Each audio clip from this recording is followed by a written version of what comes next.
different perspectives and to flesh out what the proposals are and how they can affect different communities of the state, from cities to small towns to suburbs. Great, thank you, Kathy. So I'm going to start by introducing our panel, and this is truly an all-star panel here.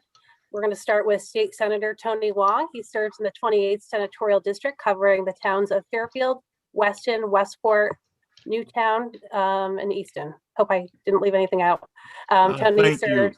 Thank you, Alexis. And truly, it is a delightful panel, knowledgeable, and I think affordable, accessible, and sustainable housing is a critical public policy in Connecticut. And for me, as a first-generation immigrant who first lived in a federal housing project in upstate New York and received opportunity to strive for the American dream, housing has always been foundational and essential to me as a public policy priority. And as a legislator who spent the last 6 years as the ranking and 2 years as the tri-chair of the Connecticut General Assembly's Housing Committee, I am eager to learn and share ideas.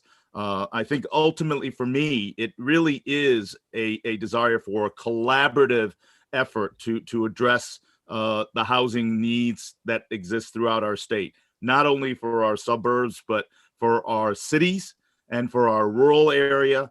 And it is critical for us to all work together. I simply believe it requires a collaborative relationship, not a top-down type of dynamic. At that said, I'm so eager to offer exchange, learn from each other, and perhaps as a minority and Asian American, I want to address the issue of race and social justice head on in making sure that all factors are considered when we address housing solutions throughout our state. So thank you very much for having me, and I'm thrilled to be a participant. Thank you. Thanks, Tony. Next, we have State Representative Kristen McCarthy-Vahey, who represents Fairfield's 103rd District. She is House Chair of the Planning and Development Committee, and she has just entered her 4th term in the General Assembly. Next, we have State Representative Kimberly Fiorello, who was just elected last November. Congratulations. She's serving the 149th District, which encompasses parts of Stamford and Greenwich. She's a member of the Public Development Committee. Next is Melissa Kaplan-Macy, Vice President of the State Programs for the Regional Plan Association. She currently manages a coalition of Connecticut's largest urban centers to advance a city's agenda for Connecticut and plays a leadership role with Fairfield County Center for Affordable Housing to advance production and preservation of affordable housing in Connecticut. Next is Francis Pickering. He's Director of the Western Connecticut Council of Governments, also known as WestCOG. That's the second most populous region in the state, and it represents 18 cities and towns, including Stamford, Norwich, and Danbury. And finally, last but not least, I'd like to introduce Jacqueline Rave Thomas.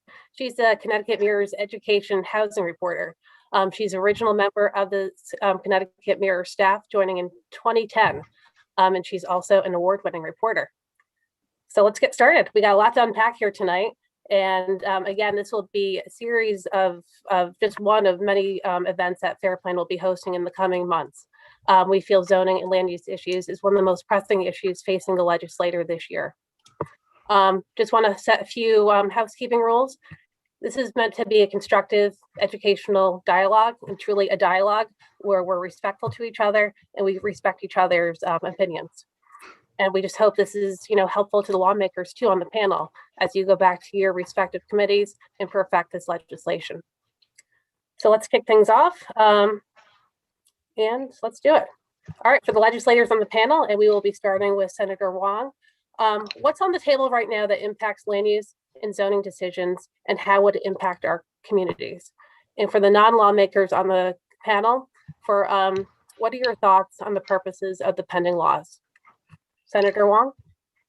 I apologize. I thought we were going to make a quick intro, but that being said, I think I've articulated my thoughts in the hopes that we do have a critical housing need in our state, and I'm very eager to hear from our panelists and learn and exchange ideas for all of us to work together I think there's some simple fundamental values for me as a legislator, in the sense that I have always believed in a collaborative effort from state, local, and federal authorities in finding solutions, and that I am always leery of a state mandated top-down type of philosophy.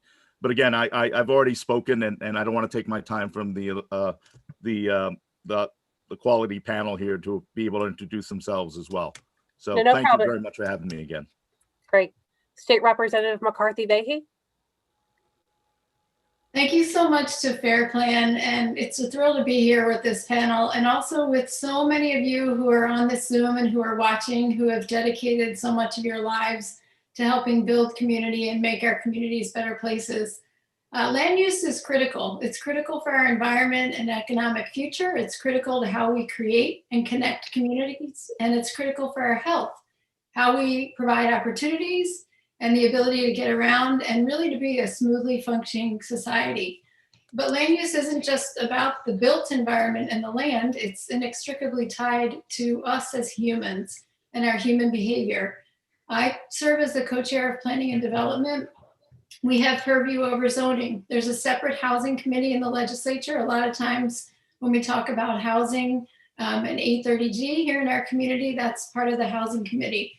So far, only one bill has been drafted in the Planning and Development Committee related to zoning, and that's 6107. It's the 8-2 reorganization, and it also creates a working group to recommend incentives in compliance with the 830J requirements for municipalities to have affordable housing plans.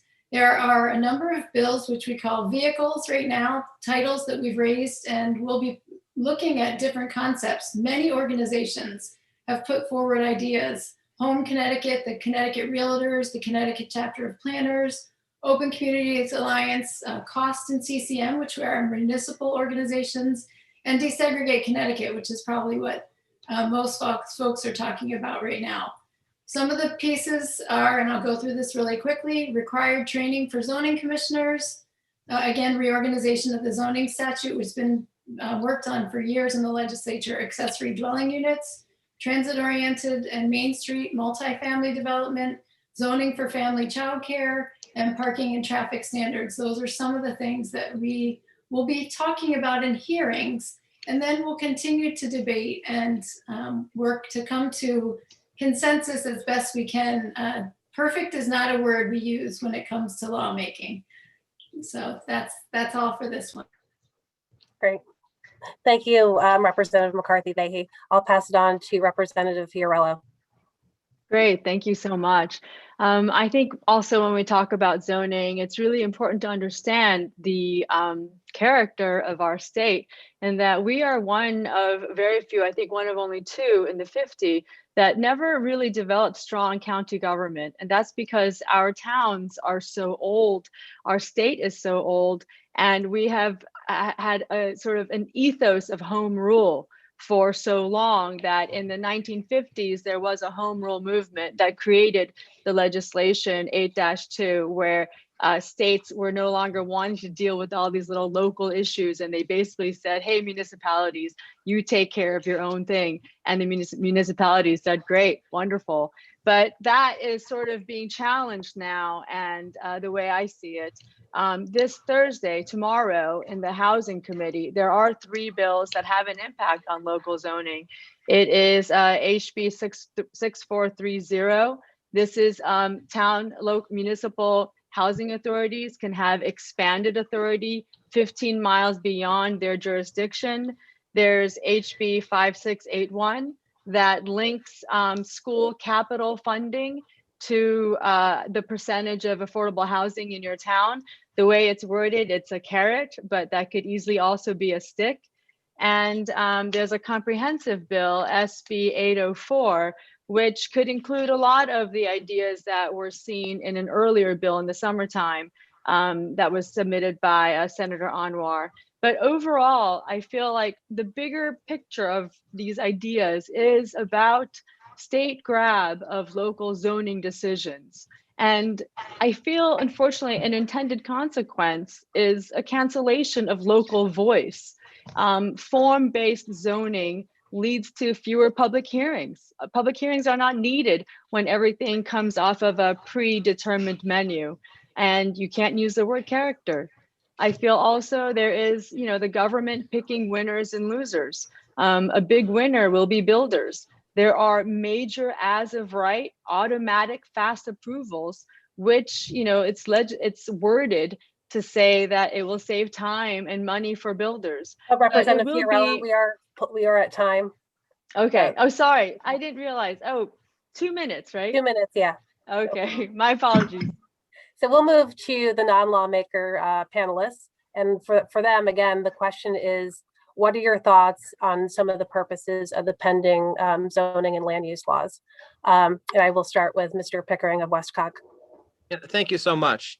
The purposes we've heard are basically to address a perceived need of affordable housing, particularly at the bottom of the market. And we do know that housing can be a vehicle. It puts people in proximity to opportunity, whether it's schools, jobs, transportation, and also public infrastructure.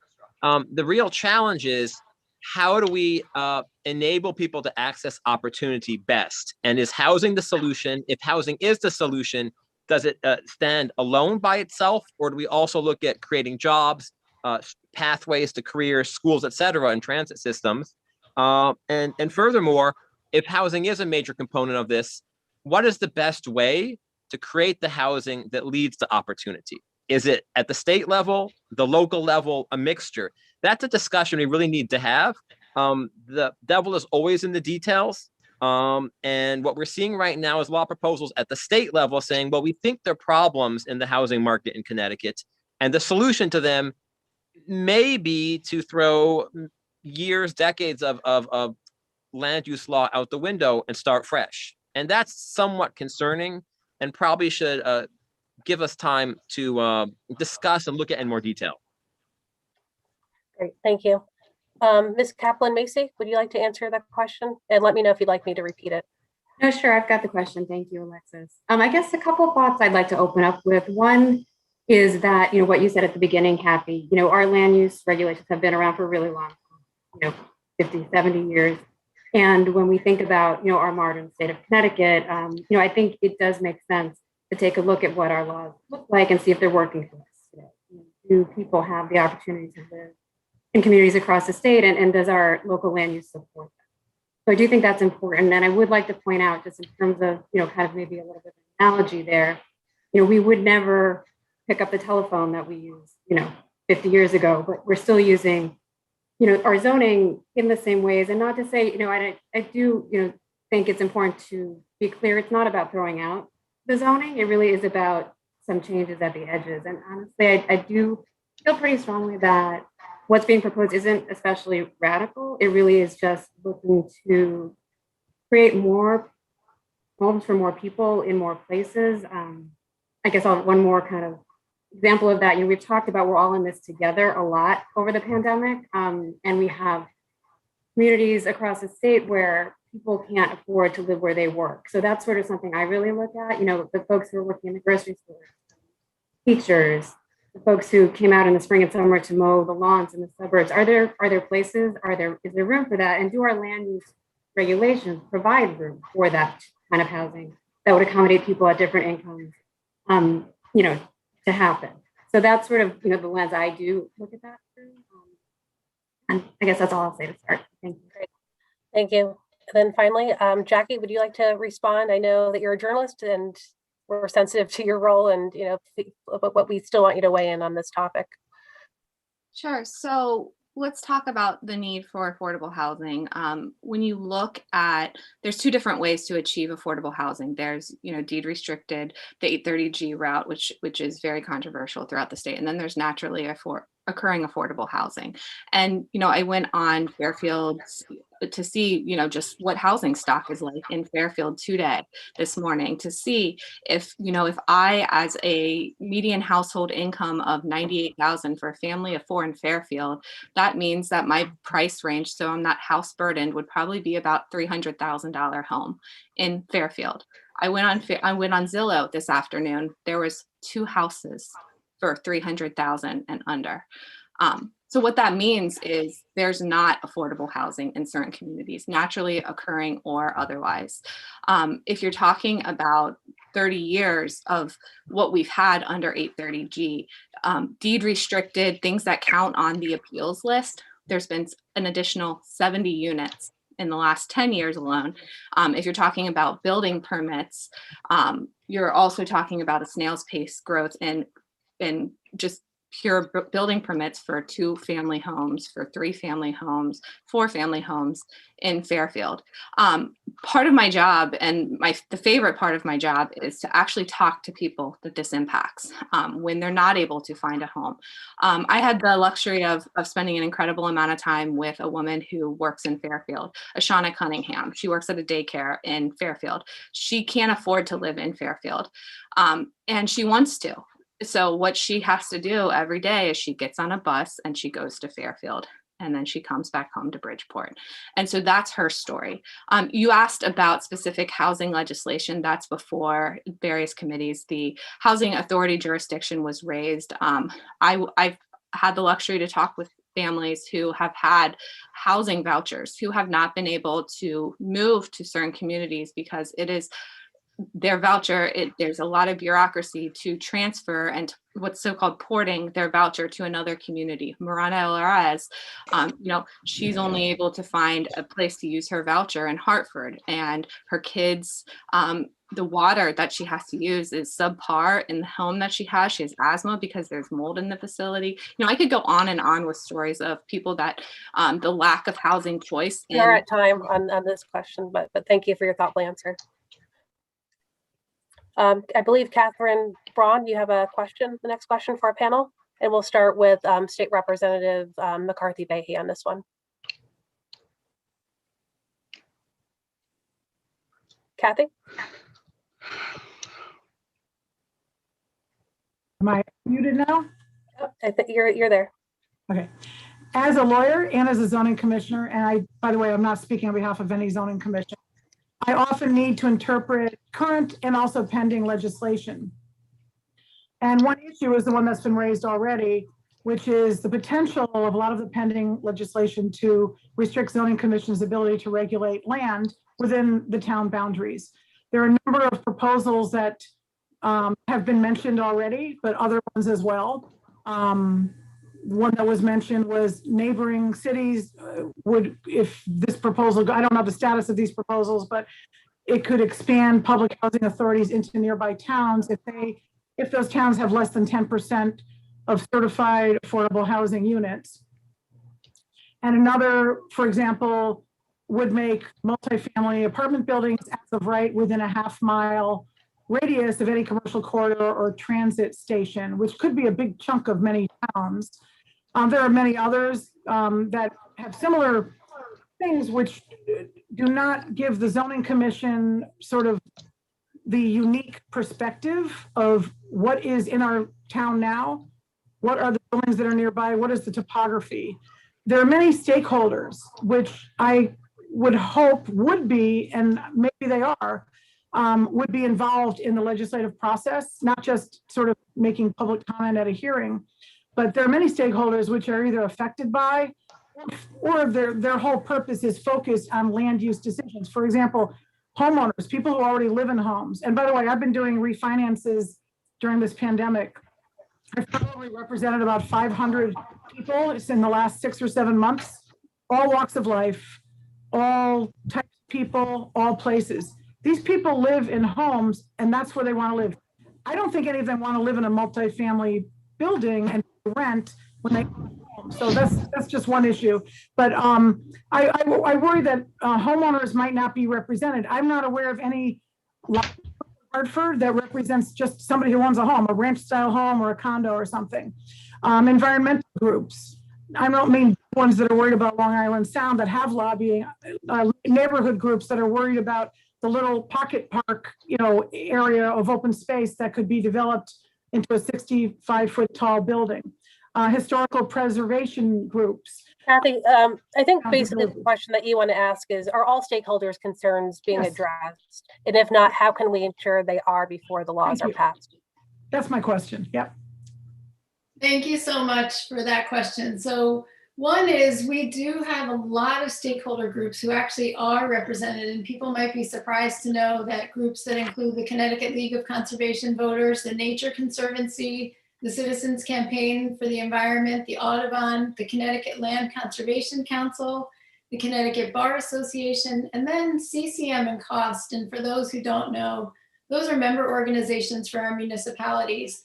And as Planning and Development Chair, I've had the privilege and opportunity to interact with all of those groups and with lobbyists from those groups. I think a lot of times lobbyists get a bad rap. There are paid lobbyists and lots of advocates from those groups who participate in the conversation. How can we be sure that people have a voice in the conversation? What we do is the public hearing process, so that as we raise bills, and I know, Zoom in a way has made it easier and harder, but we encourage people to follow the bulletin, which is on the CGA website, to 5 days in advance, the bills are published, and then to participate in the hearing process, whether it's by submitting testimony or by testifying in person verbally, which of course by now everyone knows is Zoom at this point. We have a lot of conversations. I personally try and reach out to as many people as possible. I encourage people all the time, reach out directly to your representatives, find out the best way to do so. I think too, when we think about homeowners being represented, I want to go back to what I said before in terms of, how we look at land use really determines the kind of society we have. And if we are going to be able to be a sustainable, inclusive, economically vibrant community. And I think we do have to think about those who are homeowners, and we also have to think about those who want to be homeowners or those who don't want to be homeowners and do want to rent. And there certainly is a substantial portion of our neighbors here in Fairfield County and Fairfield who are in that position. So the goal is always to hear as many voices as possible, and then again, to craft the best solution that we can that will help us for a sustainable, vibrant future. Thank you. Representative Fiorello, you're next. Yes, thank you so much for this question. And I think what you're getting at is that small voice. How does somebody who isn't the head of an organization, how do they really have a voice in their neighborhood? And you can be an environmentalist by not, even if you don't belong to an organization, but your neighborhood really well, how it acts in the rain, the trees on your block. And that's why these public hearings in your neighborhood, your local zoning public hearings, are so important. But the reforms that are being talked about, these changes to our local zoning, where the zoning decision-making rights is being taken from the local neighborhood up to a state level, will reduce the ability for all the local people who know the towns to have a voice. Public hearings are really messy, but they're vital to the civil society that we want to live in, to our idea of what a democracy is. We have to protect these institutions that keep us coming back together. I think of, having an election day, or keeping government open even during COVID so that you can go into your town hall. All of this is how we talk to each other face to face. When you go to a public hearing at zoning and you make an argument about something, you try to come with evidence, you have to watch your words, be careful of people's feelings. This is all a part of having our civil society. And to me, these reforms that look to make zoning faster, more efficient, form-based, it will take away from the discovery process of local zoning, the information that we share with one another. So this is something that really concerns me. Great. Thank you. Next is Mr. Pickering. Again, the question is, are all stakeholders' concerns being addressed right now during the legislative session as it relates to the zoning and land use laws? And if not, how do you think we can make sure that they are? The first thing I would say is the proposals before the General Assembly were not written by the residents of the state of Connecticut as a block. They were written by certain people. Most of them are vehicles. Your number one way to make sure your voice is heard is to contact your legislator. and to weigh in during public hearings, of which there are many tomorrow in the Planning and Development Committee. So surf over to cj.ct.gov and look at what's on the agenda and send in testimony if you have opinions. Secondly, many of the housing reform advocates are explicitly calling for a reduction in the ability of the public to participate in the planning process. It is an avowed goal to eliminate public hearings for a number of projects, such that we might have a perverse situation where a hearing is not required for a large complex project, but a simple garage being added to a single family home would require a hearing. Hearings have been miscast as a way for people who are privileged to shut something down. There are a lot of talk about not my backyard, NIMBYs, and that does happen from time to time, but Planning and Zoning Commission members are bound to follow the law and follow the regulations. Yes, they do hear things we don't always like, but what's critical about the hearing is that they are open to everybody and give everybody a chance to weigh in. And people don't just come with their sentiments, they also come with information. So a quick anecdote. Where I live, if they wanted to increase the density, it's low density. Perhaps the state would say it's too low density. What they don't know is that we don't have any groundwater. If my neighbor wanted to subdivide his property, the state would have no way of knowing that if they put more wells in that ground, I'd have no water. Public hearings give me the right, with information that only I have, to go to the town and say, stop, you need to look at this. And that's why hearings are so important. So please use them. Great. Thank you. Next, Ms. Kaplan-Macy, same question.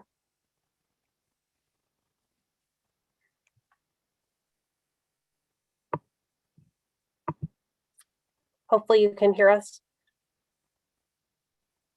I think you're muted.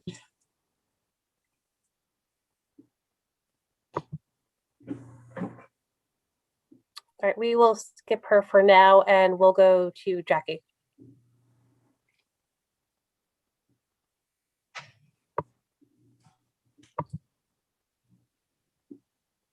Oops, did I lose sound?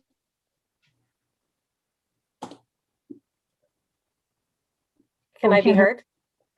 I can hear you, Alexis. Okay, am I Okay. unmuted now? Okay, yes, you are. Yeah, no, it was a Okay. problem with the host and the muting, sorry. Okay, yeah, sorry. Yeah, I guess what I'd like to say is just, to be really clear, it's not about eliminating public hearings. You can say it's about eliminating public hearings. It's really about streamlining approvals processes. It is true that things get very bogged down in a lot of ways, and there are definitely ways to modernize and streamline. And it is really not about for very large, complex projects. It's really for very basic, sort of more administrative things. And I just, to give an example in Fairfield, which I think is a great example, you just very recently updated your accessory dwelling unit regulation. And as part of that, it's not just, a clear administrative review, there's architectural standards that are involved. There are still real opportunities to have public opinion and public input. So I think it is important to distinguish between a very large application and the example that Francis gave, very specific knowledge that needs to be part of this and what is being proposed. It's really not railroading everyone out of the process. It's trying to get a process that actually moves, because if we look at development and attempts to create more housing diversity, and we keep talking about how we're so passionate about more affordability, we have to make our mechanisms work better so that we can actually get to that conclusion where we can actually build something that is going to meet that need. And the system we have now, if we look around, and Jackie, I mentioned it, in the first question, is how much housing is available right now. How much are we able to actually get across the finish line? And it's true. I think anybody who's been at a public hearing knows those things could move better. They could work better. Timelines could be kind of more streamlined and more efficient. And that doesn't mean that people won't have a chance to say what needs to be said. I do think it's important to, it's not one or the other. It's really trying to get something that works for everyone. So it's not about eliminating public hearings, and it's not about, having public hearings that go on for 10 years. We really need a system that works better. Great, thank you. And then finally, Jackie, you're next on the line. Again, the question is, are all stakeholders' concerns being addressed? And if not, how can we ensure that they are before the laws are passed?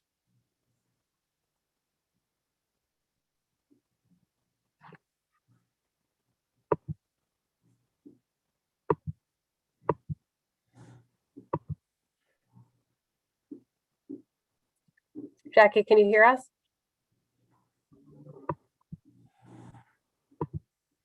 Okay.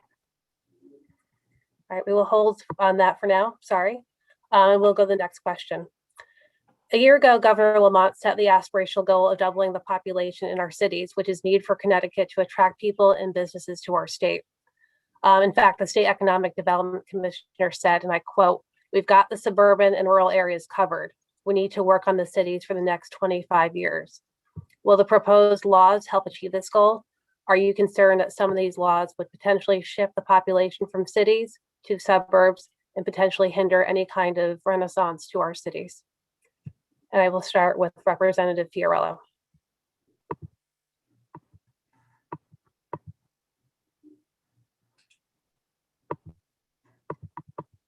Okay, thank you. I was trying to say I can't unmute, but thank you. So I this is fixed it. this is an interesting question. I think about the cities, and I think our cities need education reform. You know, affordable housing is very much connected to affordable living, which is really well connected to how do we get prosperity? How do we live better lives or great lives? And just Google Hartford School, New Haven School, Bridgeport School.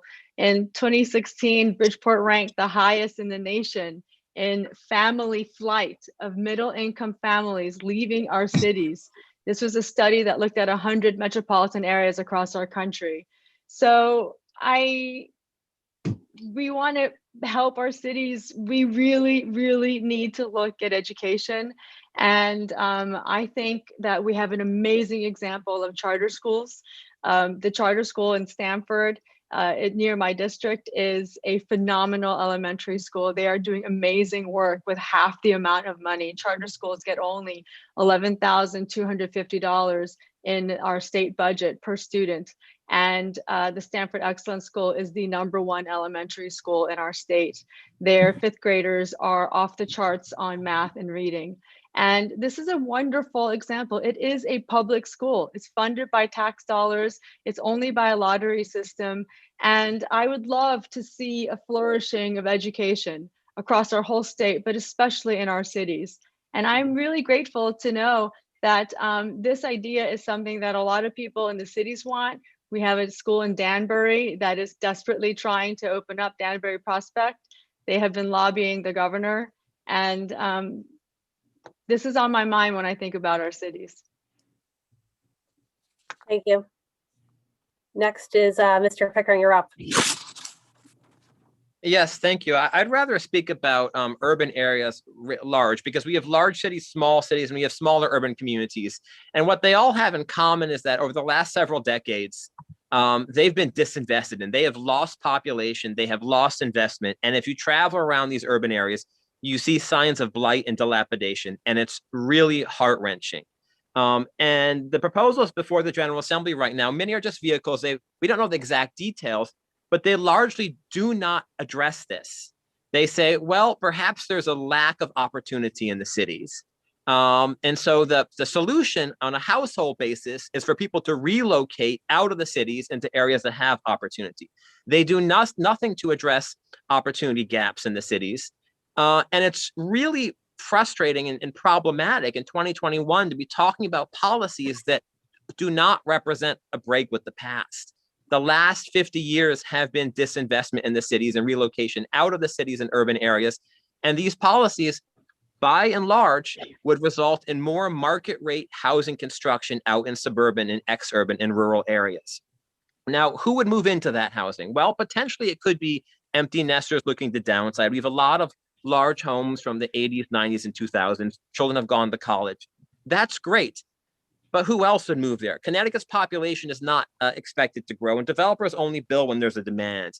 The only other people that we could see who would move into that would be the middle-class people from urban areas. And so we are very concerned that building a lot of market rate housing outside of the cities just adds insult to injury. It continues a long and disturbing and unjust trend of disinvestment in urban areas and siphoning of people out of the cities. That's not to say people should not be able to live where they want to live. But we need to make sure we invest in all communities and don't just focus our efforts solely on suburban and exurban areas. And we'll turn now to Melissa Kaplan-Macy of the Regional Plan Association to address that question. Thank you, Alexis. I really want to emphasize that this is not an either or.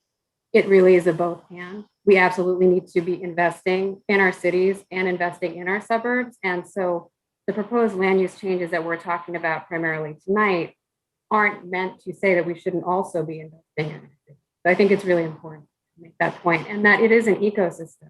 Cities and suburban communities are part of the same housing market, the same job market, the same regional transportation infrastructure. So we really want to have this both and conversation. And I don't, to Francis's point, people should be able to live where they want to live. I read your op-ed this morning, Alexis, in the Connecticut Mirror, and you talked about the cities and how your parents had lived in a condo in Fairfield and then had bought a single family home. I think that really is the point of this legislation that we're focused on tonight, is that if people want to live in cities, they should absolutely live in cities. And if people want the opportunity to live in a place like Fairfield and be able to live in, say, a condo and then later buy a single family home or not, there should just be more housing choice. So the point really is not to say that, we're focused only on this legislation, nothing else matters. It really is part of an ecosystem. I think it's important to stay clear on that. Thank you. We'll turn to Jacqueline Thomas from the Connecticut Mirror, who's certainly in the trenches on this topic. Yeah, so, it's an interesting dynamic. You have urban legislators who are begging for more investment into the cities. And then you have, so there's sort of this dichotomy between Democrats of, do we do investment in the urban centers or do we push suburban thing? Here's what I would sort of interesting points to those are, breaking down some exclusionary zoning practices doesn't cost the state anything. That's free. And if there's only so much money to, in fact, invest, the state has been investing its housing into urban centers and has been directing the bulk of affordable housing into its urban centers. Whether it's enough or not, there's debate about that. But the impact that that's had on folks like Ada Lugo, when she goes to look for affordable housing, the only places that by and large have affordable housing are in the urban centers. That's the only choice she has to rent a place that has been de-restricted because there's so few affordable housing investments going on in the suburban communities. And so for Ada, it means her son, who has autism, goes to school where he's regularly sent home because the school doesn't have the resources to have the one-on-one support all the time. Or, there's just story after story of people who don't have those housing choices to decide where to live. And so when it comes time to sort of decide one or the other, again, Melissa, she touched on this. It doesn't have to be one or the other. And it's just a matter of how you find a path forward. One, it can be spending a lot of money to entice affordable housing construction in certain communities, or it can be through exclusionary zoning. It's the basic tenet of the carrot versus the stick. On that previous point about who has the voice at the table, I would say that what I learned, I'm an education reporter, and what I've learned with sort of the Common Core debate, when everyone was saying, people are going to opt out of the Common Core debate, that there was an incredible showing at the state capitol. But what happened in the end was 2% of people actually opt out of their tests. So who shows up to public hearings isn't always necessarily representative of what happens. And so I think that plays out with planning and zoning and who shows up at public hearings for that as well. There's a lot of research out there that shows who shows up is overwhelmingly against some of the proposals. And so what happens with planning and zoning, and what my reporting has shown, is that planning and zoning in some communities having those legal challenges, those planning and zoning drawn out, can take years and years for projects to get across the finish line. And so I think there is an argument to be made that the public hearings do slow down the process. Thank you. And thank you for grabbing the other question too. And Anyway, we'll go back to Senator Wong. Question Thank about the you, cities. Alexis. And this is a kind of a combination with both your first and second question. Urban, suburban, and rural communities all deserve accessible, affordable housing. They are in an interconnected ecosystem. They can't be isolated. That being said, we did talk about special interest groups, lobbyists, policymakers under the Golden Dome in Hartford. There's a real disconnect from the people whose lives are going to be impacted.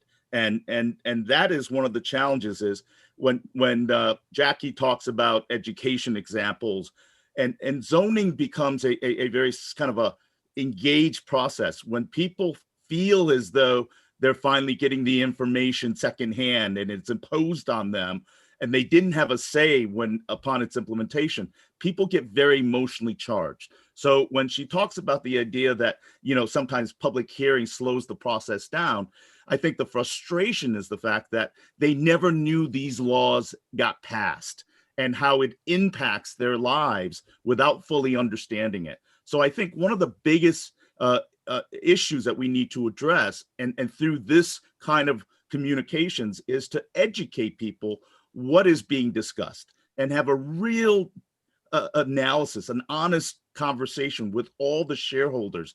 And I think that's what's been missing. And when you look at the challenges in southwestern Connecticut versus towns like Griswold and Sharon, as well as in the Valley, Connecticut's a unique state in regards to its diversity and its challenges. That being said, we do not fully understand some of the economic factors of land costs in southwestern Connecticut. So I think the key for us is to have that local collaboration. And as I say that, I want to acknowledge the various entities that are here, the people that are here. I can't acknowledge them all, but I was looking through. You've got tremendous collection of housing advocates. You've got local and zoning, municipal leaders, RTM leaders that are here in this presence throughout the state. You also have town leaders like First Selectman Jim Marpy of Westport, Jamie Stevenson of Darien, Julia Pemberton of Reading. You've got legislative leaders from Hartford, and I want to thank them for joining us. And I want to point out quickly for the ones that I've been able to see. Democratic Majority Leader Jason Rojas is actually participating and listening in. Representative Devlin, Representative Leeper, Representative Steinberg, Representative Wood. You have an engaged population that's watching and listening to this. We have an opportunity when these bills get raised. We threw out a bunch of numbers. I think we need to understand that these policies and language impact people's lives. And when you get that engagement of people going to the public hearing and saying, how could this happen? How are my personal property rights getting denied? That is something we can avoid by communications, transparency, and having a process in which all shareholders get their viewpoints heard, not just the special interest. So I appreciate the opportunity to share that viewpoint, but there is a tremendous— We are at time on this one, I'm sorry. No, thank you. There's a tremendous disconnect. All right. Representative McCarthy Vahey.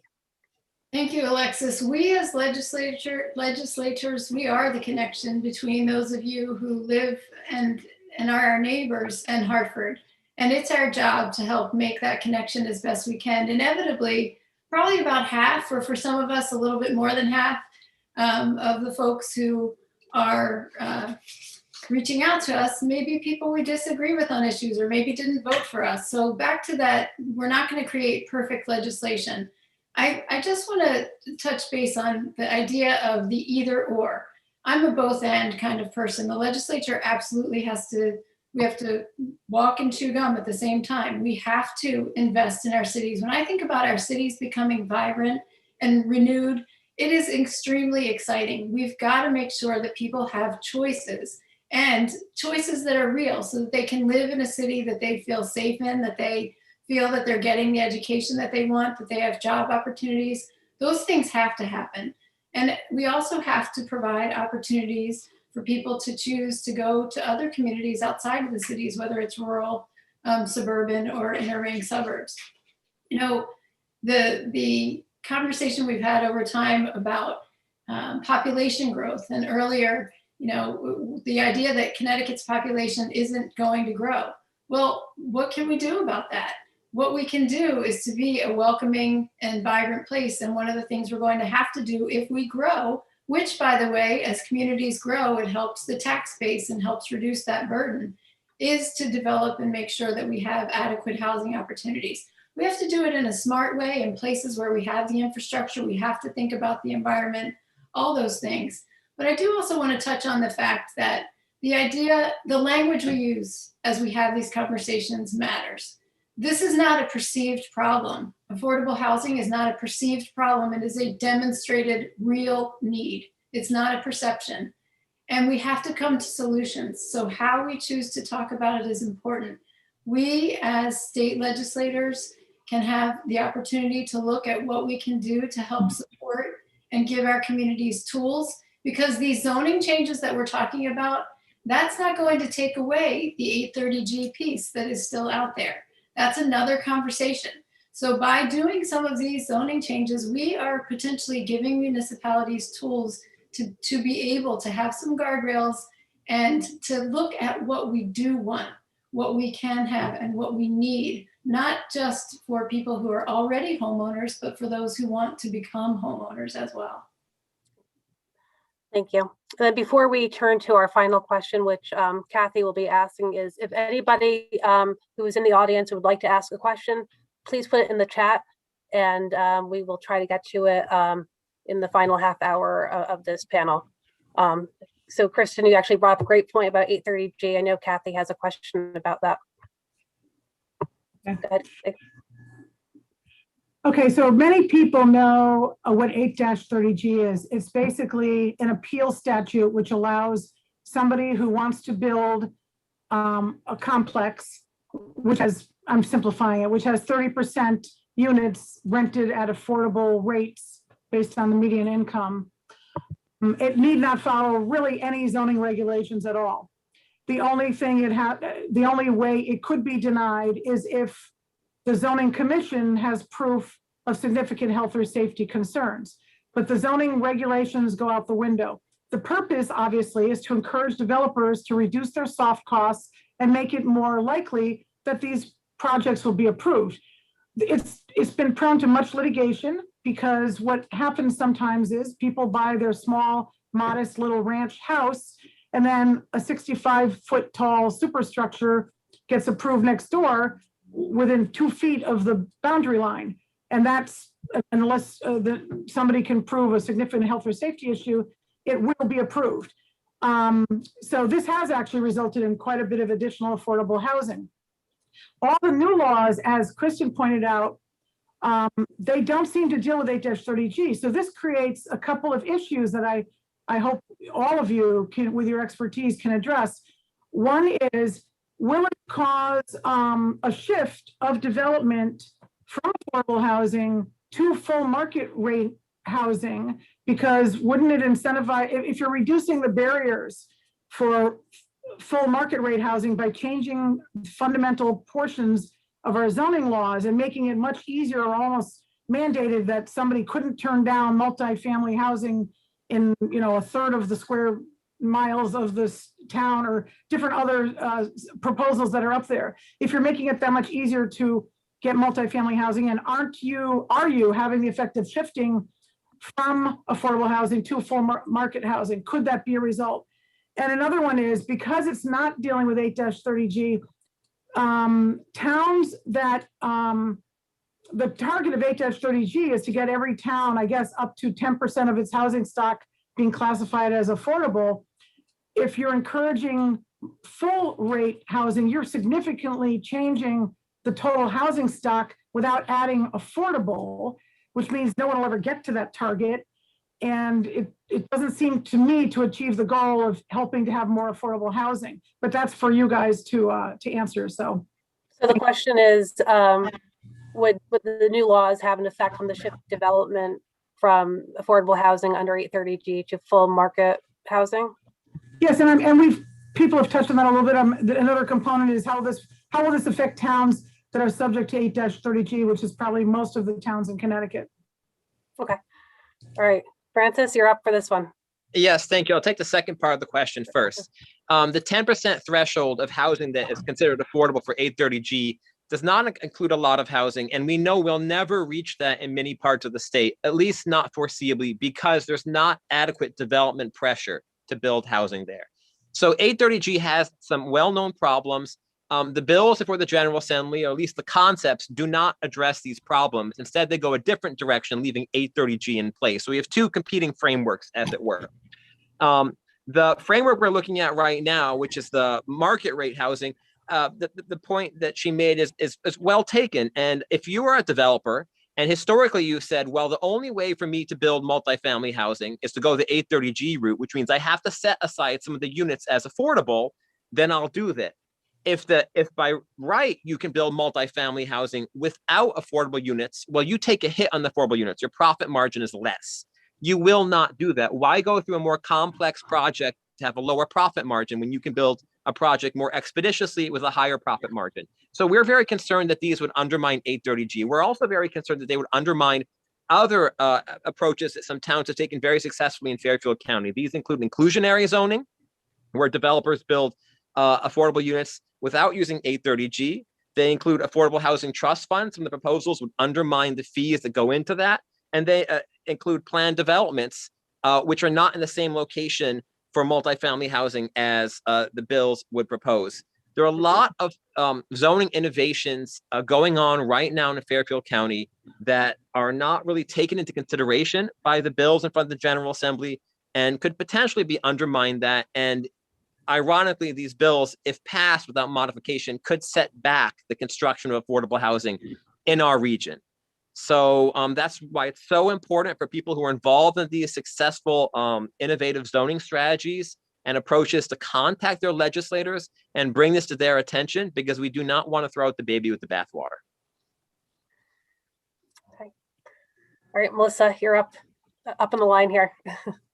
I'm going to kind of keep coming back to this again and again. It's both. You know, we have a critical affordable housing need in the state of Connecticut, and we need more housing. Creating more housing impacts affordability broadly, the supply and demand, but creating different types of units at different price points provides different types of affordability. I think we get very stuck on 830G as the bar for what is affordable and what is not affordable in the state of Connecticut. And I like to really talk about planning for affordability in local communities. And we actually have some new, well, relatively new legislation that I think is really helpful, which is 830J, which requires every town in the state of Connecticut to create its own local affordable housing plan. And so to be proactive, to look, at the community, to come together, to the earlier question on community engagement, to bring your local community together, to plan for affordability, to say, to the state and to the development community, to your whole community as a group. We've talked about this, we've looked at this, and this is where we want to create more affordability in our community. This is what we want it to look like. There's real opportunity to be proactive. And in terms of whether or not that's going to prevent more affordable housing from being built, I really would disagree pretty strongly with that. I would say, just also again to clarify on the proposals, that in fact, one of the proposals related to transit-oriented development says that if there are more than 10 units, 10% would be required as affordable. So I think it's important, there's a lot of information going around, there's a lot of kind of rumors going around, to be very clear on what is and is not being proposed. But the notion that, creating more housing is going to somehow make it less affordable or to be less affordable housing, caution us to kind of take it in that direction. And I do hope, that folks start to come together and think really hard about how to make room in all of our communities for all the people who are part of our community. Because if, again, going back to what I said at the top of this conversation, if our teachers can't live here, if our grocery store workers can't live here, if the folks who, beautifully manicure the lawns can't live here, are we a complete community? Or are we saying that certain communities are for some people and certain communities are for other people? So I know it's not easy to figure all this out, but I do think having some sort of guidance as to how we might look at and amend our local regulations is helpful. And I would say too, it's important to understand that this is really a floor, not a ceiling, really providing some minimal guidelines as to how to open up more opportunity for being more creative and creating more housing diversity in communities and getting the local conversation started. Because if you're already doing these things, then you've already checked the boxes. And like I said earlier, they're not really radical proposals. And once we start to dig in and look at what the data is showing us, there's some really good resources out there now. You can actually see that it really, the impacts are not necessarily what people think they might be. So I think conversations like these today are really important because we can start to really dig in and understand what the impacts are instead of kind of these big, not in my backyard and no. I mean, I think we can all agree, well, we can all agree because we've said this, that affordability is the issue, and it is a pressing issue. So how are we going to really address that? And we have to look at our land use regulations.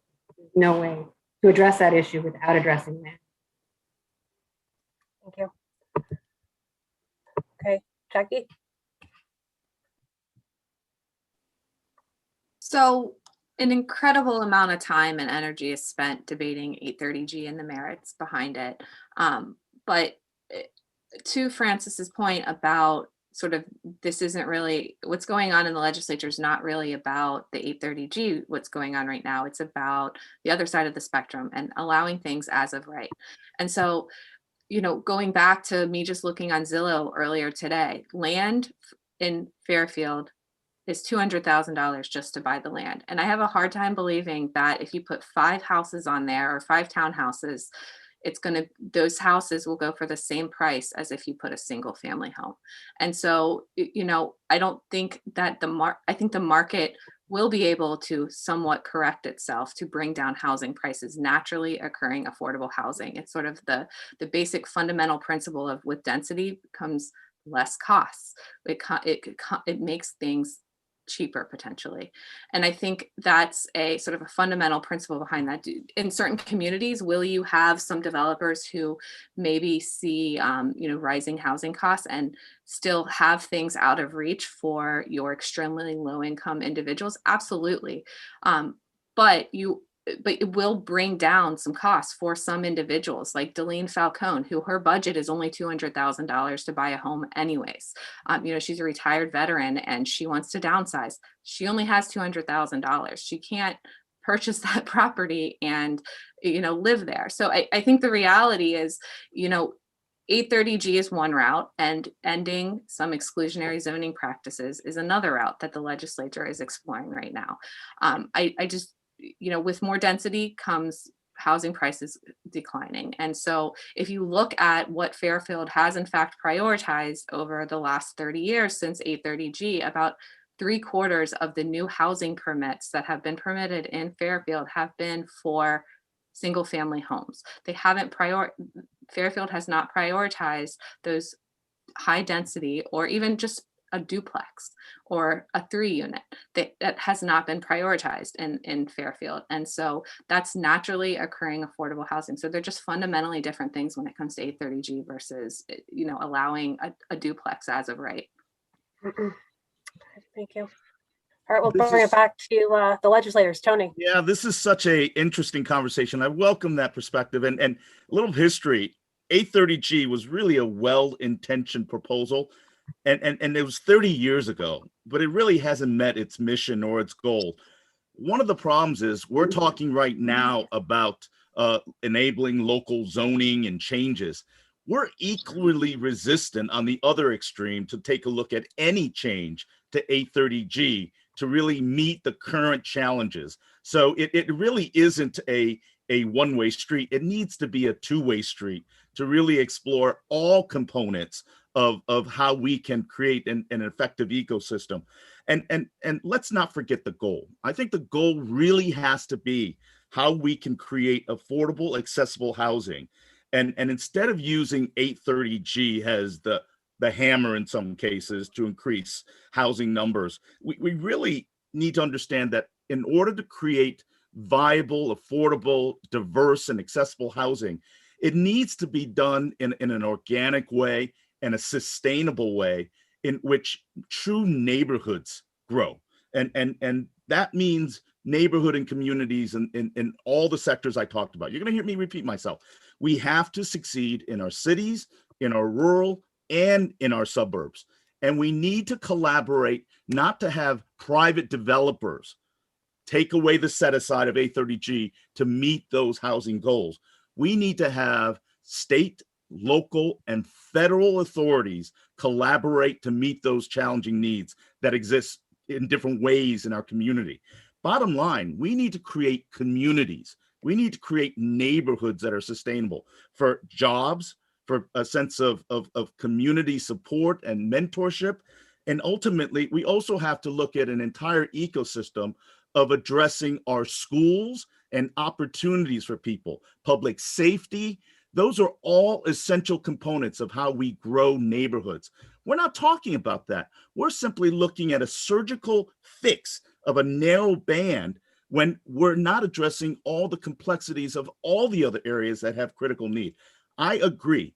We have an urgent housing crisis in the state of Connecticut, but it doesn't just exist in the suburbs. It exists in our cities and in our rural, and we have to really shake everything up and not simply look at 8-2.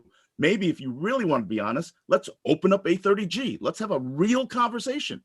But the resistance occurs on the other extreme as well. So for all the people who say, boy, those communities, those neighborhoods don't want changes to their local zoning, we're equally resistant to changing 830G or comprehensive state policies to perhaps open up opportunities. State Representative McCarthy-Vahey. Thank you so much, Alexis. And so as the Planning and Development Chair, I sit in the middle. And there are people who come from all different perspectives. And I have said often, 830G is a blunt instrument. And in 15 years as an elected leader in Fairfield, I've seen some really contentious and very upsetting 830G situations. And I've seen some 830G projects that were initially very much fought by the neighbors and then eventually not only accepted, but embraced by some.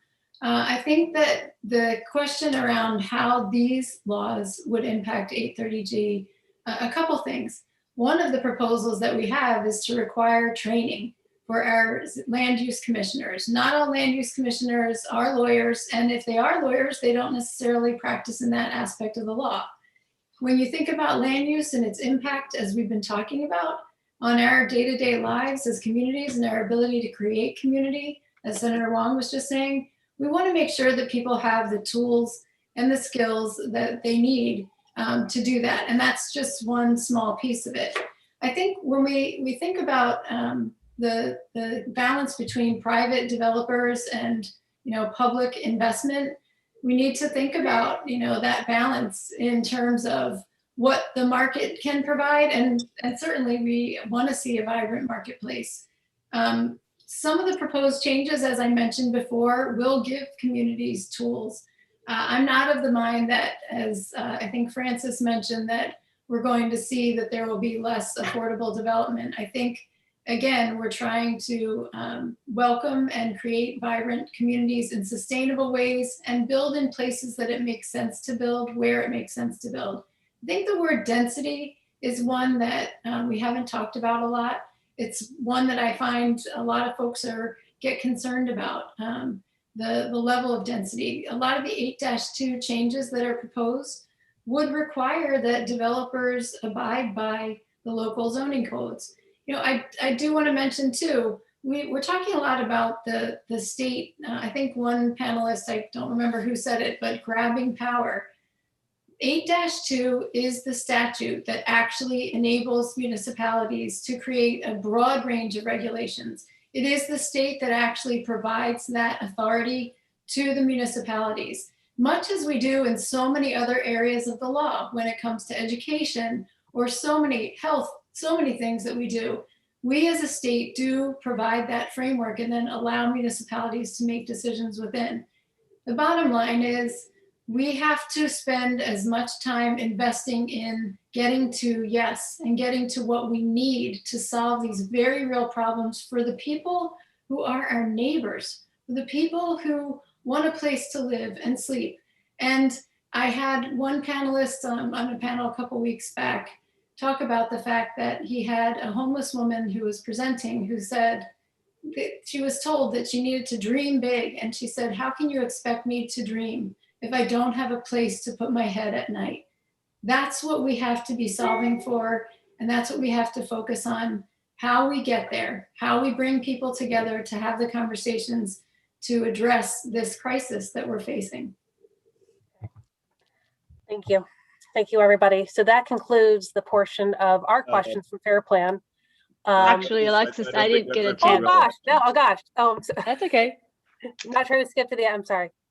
No, that's Please go okay. ahead. Please go ahead, I'd love to add a little bit to this conversation on that point on 830G.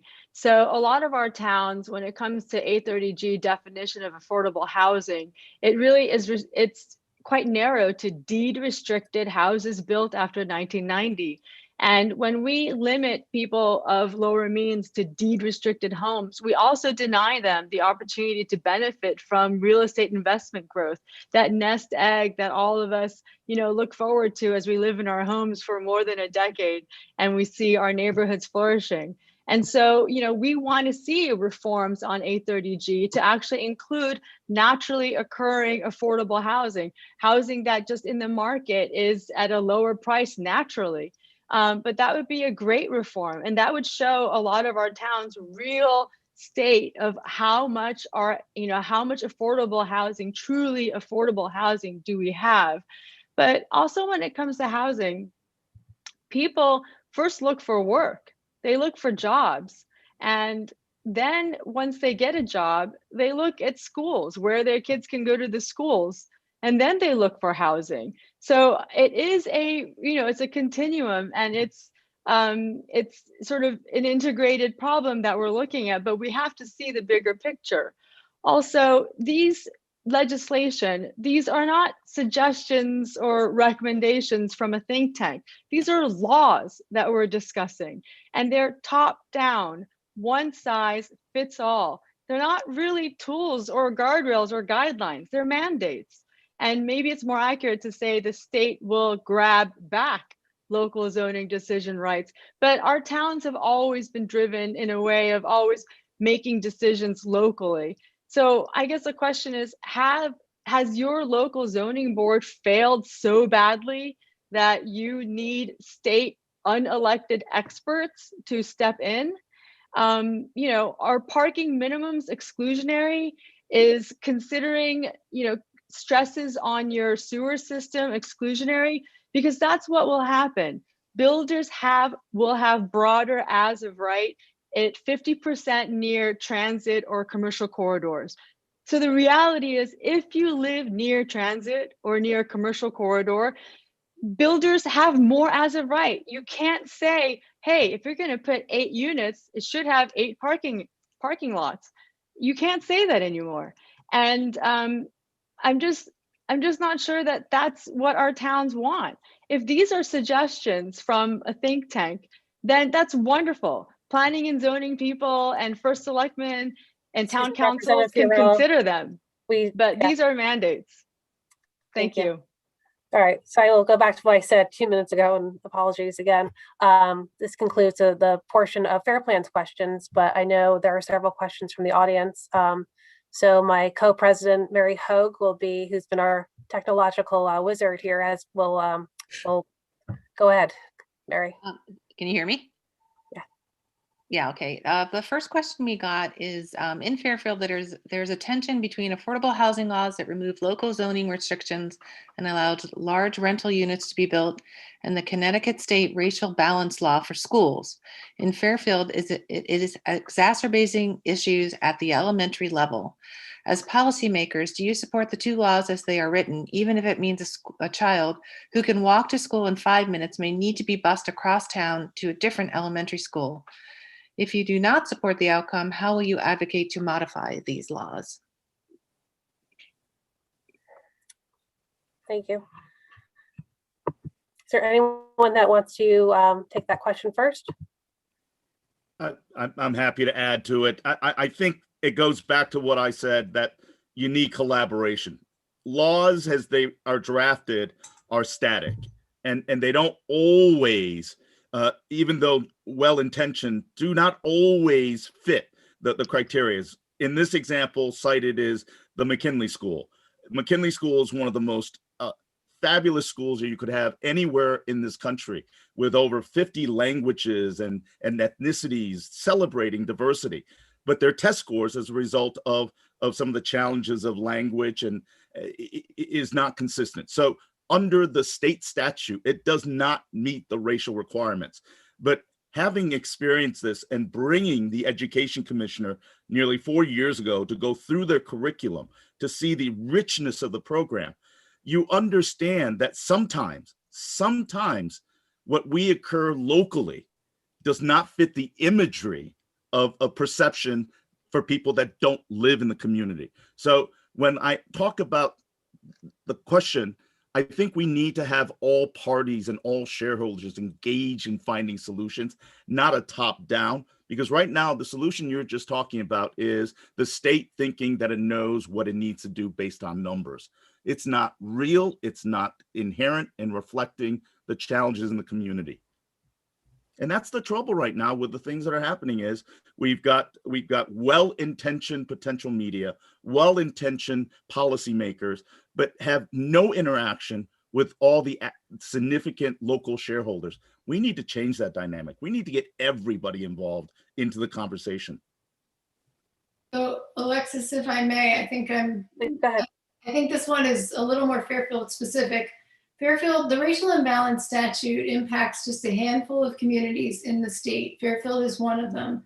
It's partly because we're a little bit more diverse than, say, New Canaan, for example, just using another Fairfield County community, and certainly less diverse than our neighbors in Bridgeport. And so what has happened is the way that our town is zoned, I have a map hanging in my office. If you look at the map of Fairfield, you can see that we have, we sometimes say different sides of town that have different kinds of zoning.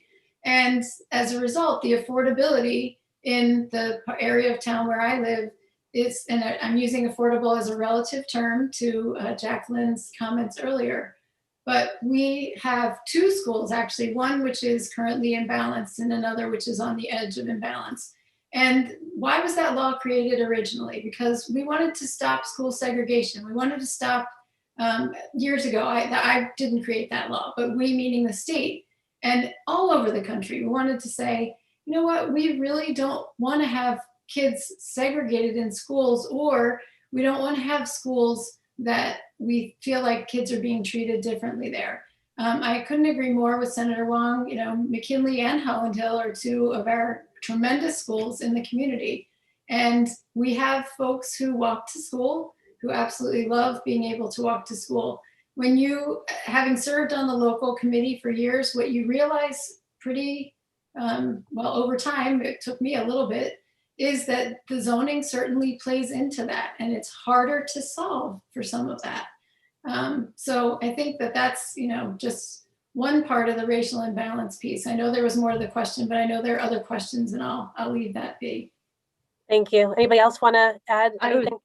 Yes, thank you, Alex. I just love to add one small detail is the charter schools in our state are completely racially there's an imbalance there because they're like 99, 98, 95%, like one race there, and they're thriving, and their teachers are, from the local communities. And if Danbury Prospect opened, it might be 100% Hispanic or Latin. And it's wonderful. And they want that. They want neighborhood schools, and they don't want their kids to have to drive long to get on a bus to go away. They want what we all want, to be able to volunteer, to, at lunch break from work, pop in, do a craft in the classroom, pop back and get back to work. If the school nurse calls, be able to be like, I'll be right there. I mean, all of that is happening at these 21 charter schools that are in Hartford, in Bridgeport, in New Haven, in Stamford, but we have not opened a charter school in Connecticut since 2014. And we are doing a serious disservice to these amazing families and their kids in these towns and cities that desperately want them. And I think our conversation would change if we had these schools. So I'm an education reporter and a housing reporter, so this is kind of a perfect intersection of what we cover. As far as charter schools go, I don't think we're comparing apples to apples, because charter schools, by just definition, they do not enroll the same population as their neighborhood public schools. You have to have a parent who actively is participating to get them enrolled in that school. So that's number one. Number two, there has been research from the State Department of Ed that shows that all charter schools are not exponentially outperforming their local neighborhood schools. I'm happy to forward that to FairPLAN so that they have it. To be sure, there are charter schools who are, really great, but not all charter schools are created equal. As far as the racial imbalance law goes, that was created in the wake of the killing of Martin Luther King, and that was the state's response, was the racial imbalance law. It took 10 years to finally get regulations and that into place. And instead of deciding a regional approach to deciding a racial imbalance law, they decided a district or municipality by municipality approach. So whatever problems there are with the racial imbalance law, it's because cities like Bridgeport aren't even included in that because they're just so disproportionately minority to begin with, and are not part of that overall approach. So that's just what I would add to that.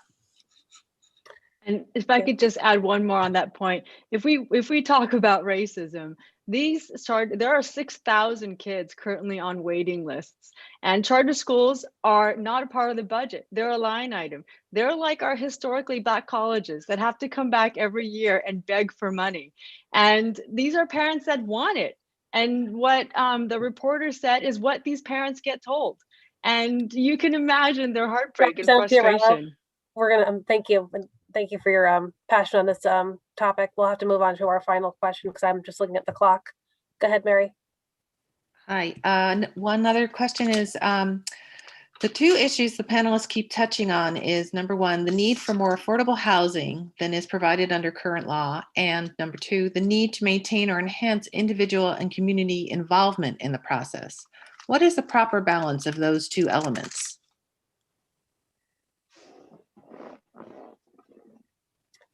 I will open up to the panel, whomever wants to take that question first. I can speak to that in part. While we know that housing markets are regional, as are job markets, there are differences, and there are differences across the state. And what works in one town, what is affordable in one town may not be affordable in another town. And so we've seen in Fairfield County some really interesting, innovative approaches that are grassroots democracy, that municipalities recognizing that housing affordability is a major challenge and coming up with solutions that don't come from the state: inclusionary zoning, housing trust funds, planned developments. The towns can serve as laboratories of democracy. They know themselves best. They know what their problems are. And we have a tremendous history of civic engagement in Connecticut. And so capitalizing on that really can be a way to address these challenges. Now, that's not to say once in a while you may have a town that is pursuing a beggar thy neighbor policy that needs to be addressed, and that's where a state intervention probably would be helpful, or perhaps use of the court system. But by and large, in my experience, the really dedicated civil servants and volunteers that I've worked with want to serve, fix the problems in their towns, and they're working on them. And I think one thing we can do is support the local initiatives out there with all that we can. Alexis, I can just add to that. I completely agree with what Francis is saying in terms of local planning, and it goes to, an answer I gave to a previous question, that we have this opportunity now with these 30J plans for communities to really do some really good planning on affordability. And I think by providing, and again, this both and the state level floor, like I said, it's not the ceiling. There's a lot we can be doing. Just a baseline of these are some of the tools that we really need to be applying that, if they were already being applied, if they were already being used, we wouldn't be having this. If we didn't have this crisis, we wouldn't need to be kind of parsing this out. What we're talking about, again, not radical changes, but just saying, look, here are a few things the towns really ought to be doing to promote more housing diversity, more housing choice, more housing affordability, and giving some real guidelines to that, because we really have not seen a movement. I think just the fact that we can, with all the different views on this panel, agree that we have a crisis. So how are we going to solve it? And it's not a silver bullet, and it's not one, area on its own is going to solve this problem. So if we can have communities create meaningful local affordable housing plans, using the tools and the guidance. And like I said, coming back to Fairfield, already doing a lot of these things. You're already really achieving those things. Being able to say to developers, look, we've thought about it. We've come together. Here's where we think it makes sense in our town to build more density, to create more different unit types and diversity where infrastructure exists. That will really move us forward. We really have not moved this ball forward. I think that, if we look around and, Jacqueline has come back to this a few times in the conversation, the cost and the availability of housing, it's not balanced. There's just this tremendous need. And without doing good local planning with the best practices, which I think a lot of what we're talking about in terms of state legislation is to implement best practices across the state. Because if those things were already in place, we wouldn't really need to. And if I may add, Alexis, I think what Jacqueline was talking about earlier in terms of people at hearings, I'm a social worker. And one of the things that is part of my training is, giving voice to vulnerable communities. And I wonder how many of us on this Zoom tonight are homeowners. And part of what we're challenged with is being able to give voice and to hear people who are not necessarily as empowered to participate in the conversation. And that can be hard because when you have, 100 people showing up at a hearing, that's powerful and it's important. And I want that to continue to happen. I've loved being over the years at hearings with so many of you who are on this call. But I think that's something that we have to think about. We're all guilty, and certainly myself included, of looking at life through our own lenses. And I think about that, the parable about the blind man and the elephant. If you haven't heard it or read it, you can Google it, it's on Wikipedia. But they each have one view of how that elephant looks because or feels, or just is described. So I think that's part of what we have to do as state representatives, is to look at things from that broader picture and try and also keep all voices in mind. Yeah, and I agree with Representative McCarthy Vahey, and I am very much looking forward to working with her as a ranking member in planning and development, and we can really show the way of how we could collaborate. So I'm excited about that. Let me offer some success stories, and I want to tackle straight on that there has been a constant conversation and well-deserved conversation in regards to racism and social justice, in regards to housing. Look, let's be clear. 30, 40, 50 years ago, historically, our country, our state, and some of our municipalities have had a history of race and social exclusion, no doubt. But I can share with you, in 2021, those issues are absolutely unacceptable in our communities. And I will share with you from a realtor's perspective, the Connecticut Realtor Association just mandated with the consumer protection that every one of their agents will now go through a course in regards to racism and awareness of some of the telltale signs.